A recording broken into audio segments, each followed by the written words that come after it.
राज्यात सध्या चर्चेत असलेल्या हनी ट्रॅप प्रकरणावरून भाजप नेते गिरीश महाजन आणि माजी मंत्री एकनाथराव खडसे यांच्यात झुपलेला वाद हा नव्या टप्प्यावर येऊन पोहोचला आहे।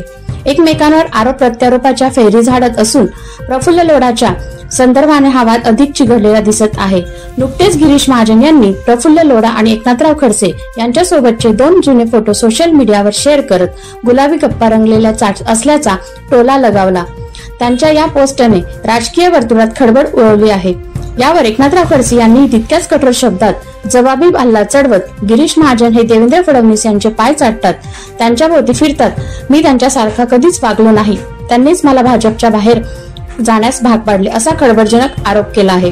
खडसे म्हणाले की मी कोणासोबत फोटो काढला म्हणून मी दोषी ठरत नाही, पण जे लोक आरोपींसोबत गुप्त व्यवहार करत होते त्यांनी आरसा बघावा। दरम्यान प्रफुल्ल लोढा या कथित हनी ट्रॅप प्रकरणातील मुख्य आरोपीच्या माध्यमातून सुरू झालेला वाद भाजपमधील अंतर्गत गटबाजीचे लक्षण मानला जात आहे। कैलास कोळी यांचा रिपोर्ट, माझा आवाज लाईव्ह, मुक्ताईनगर।